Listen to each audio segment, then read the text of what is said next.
Hello, नमस्कार, सत श्री अकाल, राधे राधे। मैं गुरांगी पुरोहित आप सभी प्यारे बच्चों का एक बार फिर से स्वागत करती हूँ आपके परिवार में। और आज जो वीडियो रहने वाली है वो रहने वाली है आप लोगों की मोस्ट डिमांडिंग वीडियो, जहां पर आपको चाहिए थे ग्लैंड और हार्मोन एक ही वीडियो में। तो ये वीडियो आपको स्टार्टिंग से लास्ट तक देखना है। यहाँ पर हम आपके सिलेबस के अकॉर्डिंग सभी ग्लैंड को डिस्कस करेंगे और उन ग्लैंड से निकलने वाले हार्मोन को भी डिस्कस करने वाले हैं। और अगर आपने वीडियो देख ली तो डेफिनेटली आपको बहुत हेल्प मिलेगी आपके एग्जाम में। तो स्टार्ट करते हैं वीडियो को। सबसे पहला हार्मोन आपके सामने, इसको आप बोलते हो पीयूष ग्रंथि। पीयूष ग्रंथि मतलब ये हमारी मास्टर ग्लैंड है जो हमारी बॉडी में निकलने वाले और भी जो हार्मोन है उन सबको कंट्रोल करती है। सबसे इंपॉर्टेंट हार्मोन जो यहां से निकलता है आपके सिलेबस के अकॉर्डिंग वो है आपका वृद्धि हार्मोन यानी ग्रोथ हार्मोन। अगर ग्रोथ हार्मोन की अधिकता हो जाए तो हमारा शरीर कैसा हो जाता है? भीमकाय। दाखली को देखा है ना, तो वो उनके अंदर क्या है? वृद्धि हार्मोन ज्यादा है। साथ में अगर हम बात करें कम श्रावण की, अगर इसका श्रावण कम हो तो हमारा शरीर कैसा होता है? बोनापन। इसके अलावा और भी हार्मोन यहाँ निकलते हैं, जैसे आपके पास है TSH, एक आपके पास है ACTH, एक आपके पास है FSH, एक है आपके पास LH। साथ में यहाँ से प्रोलैक्टिन हार्मोन भी निकलता है। तो ये हार्मोन भी अगर आप एक्स्ट्रा में पढ़ना चाहो तो डेफिनेटली आप पढ़ सकते हो। ठीक है, ये हमारे मस्तिष्क में उपस्थित होते हैं। यहाँ पर देखो ये। इसके अलावा दूसरा आपके पास, इसको आप बोलते हो थायराइड ग्लैंड। थायराइड ग्लैंड से निकलने वाला हार्मोन है थायरोक्सिन। और ये ग्लैंड कहाँ होती है? ये ग्लैंड होती है आपके, देखो ये है आपके गले वाले एरिया में। इसको हम एच आकार की ग्रंथि भी बोलते हैं। अगर इस हार्मोन की कमी हो जाए तो हमारे बॉडी में घेंगा यानी ग्वाइटर रोग हो जाता है। और अगर आपकी बॉडी में आयोडीन की कमी है तो आयोडीन की कमी के कारण ये हार्मोन रिलीज नहीं हो पाता। आयोडीन की कमी, आयोडीन जितना कम होगा ये हार्मोन उतना कम बनेगा और हमारी बॉडी में घेंगा रोग या फिर आपको देखा होगा बहुत कॉमनली बीमारी फैल रही है थायराइड, तो वो भी इसी के कारण है। ठीक है, अगला आपके सामने जहां लिखा हुआ है पैराथायरॉयड ग्लैंड, यहां से जो हार्मोन निकलता है वो है आपका पैराथार्मोन। अब ये हार्मोन क्या करता है? बेसिकली ये हमारी हड्डियों के लिए बहुत जरूरी है। अगर इसकी अधिकता हो जाएगी तो हमारी हड्डियां कमजोर हो सकती है। अगर ये जरूरत से ज्यादा कम हो जाएगा तो हमारी जो मांसपेशियां हैं उनके अंदर ऐठन क्रिएट कर देता है। तो ये हमारी हड्डी और मांसपेशियों के लिए बहुत अच्छा होता है अगर ये बैलेंस में रहे।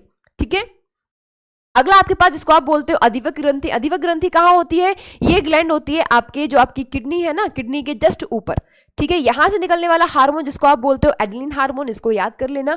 अगर इसका श्रावण कम हो जाए आपकी बॉडी में तो आपको एडिसन नामक रोग हो सकता है। अगला हार्मोन आपके सामने जो है वो है आपके सामने अग्न्याशय। अग्न्याशय आपका मिक्स ग्लैंड है, इसको याद कर लेना। ये क्या है आपका? ये आपका मिश्रित ग्रंथि है। क्या है बेटा जी? ये आपकी मिश्रित ग्रंथि है। यहां से आपके एंजाइम और यहां से आपके हार्मोन दोनों ही रिलीज होते हैं। एंजाइम और हार्मोन दो रिलीज होते हैं। अब हार्मोन कौन सा है? हार्मोन यहां से रिलीज होता है वो होता है इंसुलिन। अगर इंसुलिन की कमी हो जाए तो हमारी बॉडी में मधुमेह रोग हो जाता है, क्योंकि इंसुलिन हमारी बॉडी के अंदर जो शुगर लेवल है उसको मेंटेन करने का काम करता है। तो ये वाली ग्लैंड, ये दिख रही है ना आपको? ये है, देखो, ये है आपकी पैनक्रियास। अगला आपके सामने, इसको आप बोलते हो वृषण। वृषण कहाँ होते हैं? पुरुष में होते हैं, यानी ये फीमेल में नहीं है, मेल में है। यहां से निकलने वाला हार्मोन जिसको आप बोलते हो टेस्टोस्टेरोन, ये क्या करता है? जितनी भी हमारी बॉडी में द्वितीयक लैंगिक लक्षण आते हैं, जैसे आपका लड़कों में देखा होगा मूंछों को आना, आवाज का भारी हो जाना, कंधों का ब्रॉड हो जाना, जननांगों का विकसित हो जाना, ये सभी चीजें किसके कारण है? टेस्टोस्टेरोन के कारण है। कब होता है ये? जब आप प्यूबर्टी वाली स्टेज में एंटर करते हो, यानी 12 से 15-16 की उम्र के बीच में ये ज्यादातर आपको चेंजेस देखने के लिए मिलते हैं। ठीक है, अगला आपके सामने, इसको आप बोलते हो अंडाशय। अंडाशय कहाँ है? स्त्रियों में होता है। यहां से दो हार्मोन निकलते हैं। एक तो आपके पास, इसको आप बोलते हो एस्ट्रोजन, दूसरा क्या है? दूसरा इसको आप बोलते हो प्रोजेस्टेरोन। एस्ट्रोजन और प्रोजेस्टेरोन, ये दो हार्मोन है। अब एस्ट्रोजन को मैं बताऊं तो ये हमारे अंदर जो लैंगिक लक्षण है, जो फीमेल के अंदर चेंजेस आते हैं, जैसे फीमेल की आवाज कम हो जाना, मतलब आवाज पतली हो जाना, उसके अलावा ब्रेस्ट का डेवलपमेंट हो जाना, पीरियड्स का आना स्टार्ट हो जाना, ये सभी चीजें किसके कारण है? एस्ट्रोजन के कारण है। वही अगर हम बात करें प्रोजेस्टेरोन, तो ये गर्भावस्था के दौरान हमें बहुत मदद करता है। तो यहाँ पर लिखा हुआ है, अगर किसी से अगर हमें कोई रोग हो सकता है इन हार्मोन की कमी से, तो हमारा बाजपन हो सकता है। साथ में हमारे मासिक धर्म जो आपकी पीरियड्स है उनमें भी प्रॉब्लम देखने के लिए मिल सकती है। कभी जल्दी हो रहे हैं, कभी कम हो रहे हैं, है ना? तो नियमित समय पे नहीं होते हैं वो। तो ये किनके कारण है? इन हार्मोन के कारण ही होता है ये। ठीक है, अगला आपके सामने लिखा हुआ है जिसको आप बोलते हो थाइमस ग्लैंड। थाइमस ग्लैंड से निकलने वाला हार्मोन जिसको आप बोलते हो थाइमोसिन, ये हार्मोन क्या करता है? इम्यून पावर का विकास करता है। काम इसका क्या है? काम है जो आपका प्रतिरोधक क्षमता है, रोगों से लड़ने की क्षमता है, उसका विकास करता है। अगर कम हो जाए तो क्या होती है? आपका इम्यून पावर जो कम है, शक्ति है ना, जबकि इम्यूनिटी रोगों से लड़ने की जो क्षमता है वो कैसे हो जाती है? कम हो जाती है। तो ये है इसका श्रावण कम होने के कारण। ठीक है, चेस्ट एरिया में होता है बेटा। अगला यहाँ पर आपके साथ इसको आप बोलते हो पीनियल ग्लैंड। पीनियल ग्लैंड यहां से निकलने वाला हार्मोन जिसको आप बोलते हो मेलाटोनिन, ये क्या करता है, बेसिकली हमारा जो नींद का चक्कर है, आपकी जो स्लीपिंग साइकिल है, उसको कंट्रोल करने का काम इसके पास है। लेकिन अगर ये डिस्टर्ब हो जाए, हमारी जो जैविक घड़ी है, जैविक क्लॉक डिस्टर्ब हो जाती, तो में क्या होता है, नींद में समस्या आना देखा गया अगर ये हार्मोन हमारी बॉडी में प्रॉपर तरीके से नहीं रिलीज होता।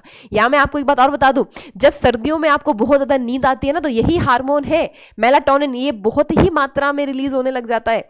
तो मेलाटोनिन भी एक दिक्कत करता है हमारी बॉडी में, जब हमारे टाइम पे, सर्दियों के टाइम पे हमारी बॉडी को नींद जो लाने का काम है वो इसी के पास, तो इसको जाके डांट लगाया करो कि भाई क्यों सुला रहे हो हमें इतना।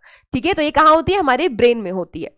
ठीक है, अगला हार्मोन इसको आप बोलते हो हाइपोथैलेमस। ये है मास्टर ऑफ मास्टर ग्लैंड, यानी पीयूष ग्लैंड को भी कंट्रोल कर लेती है। ये किसको लिखा हुआ है, देखो, पीयूष ग्लैंड को भी कंट्रोल करने का काम है। और सभी जो भी हार्मोन आपके बॉडी में रिलीज हो रहे हैं, अगर यहां से निकलने वाले हार्मोन, रिलीजिंग हार्मोन है ना, अगर ये हार्मोन में दिक्कत आ गई तो आपके पूरी बॉडी के हार्मोन संतुलन को बिगाड़ देगी। तो ये सबसे ज्यादा जरूरी हार्मोन जिसको आप बोलते हो क्या, जिसको आप बोलते हो हाइपोथैलेमस। अगला है आपके पास प्लेसेंटा। प्लेसेंटा क्या है, प्लेसेंटा जब बनता है जब भ्रूण आपकी बॉडी में, यानी जब प्रेगनेंसी की स्टेज आती है, तो भ्रूण को पोषण देने का काम, श्वसन देने का काम, है ना, जो भी भ्रूण के पेट के अंदर के काम है, जब जिस टाइम पे गर्भावस्था है उसके दौरान कौन करता है, प्लेसेंटा। तो यहां से भी बहुत सारे हार्मोन निकलते हैं। एक तो आपका जिसका है HCG, एक है आपका प्रोजेस्टेरोन, दूसरा है एस्ट्रोजन। और अगर इसके काम की बात करें तो ये क्या है, भ्रूण के विकास को बनाने का काम कर रही है, यानी भ्रूण को डेवलपमेंट देने का काम कर रही है। अगर ये ना बने तो भ्रूण का विकास नहीं हो सकता है।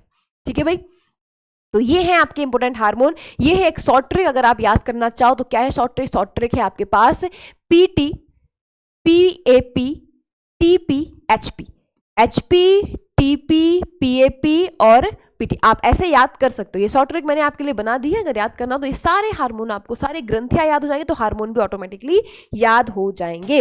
उम्मीद है कि आपको इस वीडियो में काफी कुछ सीखने के लिए मिला होगा। और आपके एग्जाम में इतनी ही ग्लैंड आएंगी, इनसे निकलने वाले हार्मोन भी यही पूछे जाते हैं।